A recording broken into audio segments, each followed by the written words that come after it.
শুভ সন্ধ্যা। দর্শক হিসেবে এসে যে বক্তৃতা করতে হয় এটা ইদানি আমাকে এরপর থেকে ভাববো যে যেখানে দর্শক হিসেবে যাবো সেখানে প্র্যাকটিস করে যাবো আগে যে বক্তৃতা দিতে হবে।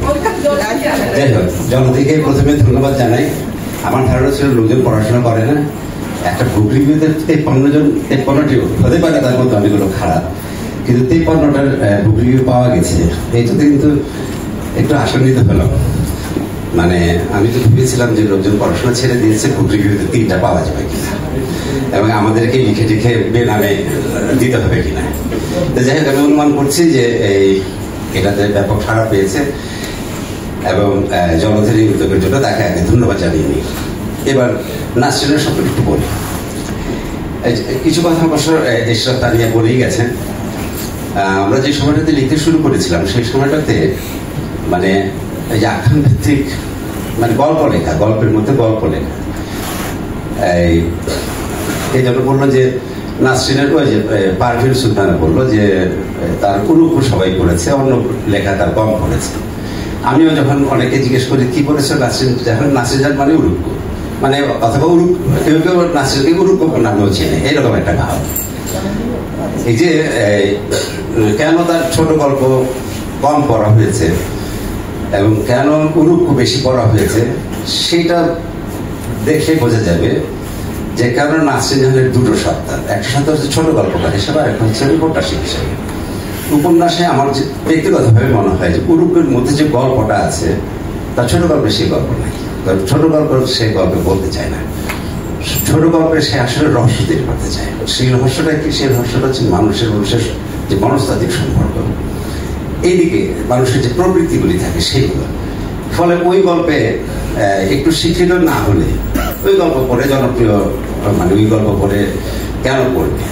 মানে আমাদের এখানে যে গল্প পড়ার যে গল্প পাঠক যারা, তারা যে ধরনের গল্প পড়তে চায়, নাসরিন আসলে ধরনের গল্প লিখে লিখত। কারণ আমরা 80 দশকে আমরা চেয়েছিলাম নতুন ধরনের কিছু লেখার। তো নতুন লিখতে গেলে প্রথমে হচ্ছে প্রচলকে ভাঙতে হয়। তো প্রচলের ভাঙতে হলে প্রথমে গল্পের উপরে তো আমাদের ভাঙা চলে যা করার করতে হয়। তো নাসরিনের, আমি মনে করি নাসরিন বিশিষ্ট হচ্ছে বাংলা ভাষার, সেটা হচ্ছে ছোট গল্পের দিক থেকে। তার তুল্য ছোট গল্পকার আমি মনে করি বাংলাদেশে খুব কম আছে, 5 আঙ্গুলে গোনা যাবে না। মানে 5টা আঙ্গুল 1, 2, 3 পর্যন্ত হয়তো আমি বলতে পারবো, বাকি দুটো হয়তো বলতেই পারবো না, এতই কম। ফলে নাসরিনের বৈশিষ্ট্য এবং বিশিষ্টতা ছোট গল্পে, আমার ব্যক্তিগত ধারণা। উপন্যাসে প্রচুর লিখেছেন, কারণ উপন্যাসে সে কিছুটা খ্যাতি পেয়েছে। মানে নাসরিন যদি ছোট গল্প লিখতো তাহলে তার পক্ষে খ্যাতি অর্জন করা খুব কঠিন হতো। কারণ আমাদের এখানে যারা আখ্যান করতে চায়, গল্প চায়, একটা উপন্যাসের মধ্যে গল্প চায়, তাদের পক্ষে কিন্তু নাসরিনের জন্য সমস্যা হয়ে যেত। তো এইটা হচ্ছে তার ব্যাপার। তা আমার যেটা মনে হয় যে নাসরিন সৌভাগ্যবান যে সে কিছু উপন্যাস লেখার কারণে সে কিছু খ্যাতি পেয়েছে, জনপ্রিয় হয়েছে।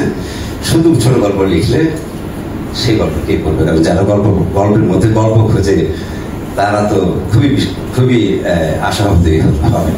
কিন্তু যারা নাকি আসলে গল্প লিখতে চান, নাসরিন জাহানের গল্পে রয়েছে সেই সব নমুনা, সেই সব নিদর্শন যে যারা নতুন গল্প লিখতে চান তাদের জন্য নাসরিনের গল্প পড়তে হবে। এইটা হচ্ছে নাসরিনের বৈশিষ্ট্য। আর কি বলবো? আর নাসরিনের সঙ্গে আমরা এত আশ্রয় পৃষ্ঠে আছি, ওর গল্প পড়লে কি না করলে, কারণ এই যে আশরাফ আহমেদের বন্ধু হিসেবে নাসরিন জাহানের সঙ্গে আমার সম্পর্ক, তারপরে তার ছোট বোনকে বিয়ে করার সূত্রে সে আমার পারিবারিক সম্পর্ক, সে সম্পর্কে আমার শালিক, এখন শালিয়ে হয়ে গেছে একটা গালি। তো কত আবার যেটা হলো যে এখন মুশকিল হয়ে গেছে যে আমরা যারা কবিতা লিখি, এই যে আশরাফ ভাই যেটা বললেন আর কি, যে আপনাদের কবিতা, আমরা হলাম অথম, তো কবিতা লিখে কিছু হয় না। ফলে আমাকে কি বলে আত্মজীবনী লিখতে হলো, উপন্যাস লিখতে হলো, এখন একটা ছোট গল্প লিখতে হবে, না লিখলে তো লেখক খুব ঠিক আছে। শুভেচ্ছা সবাইকে, ভালো থাকবেন সবাই, ধন্যবাদ।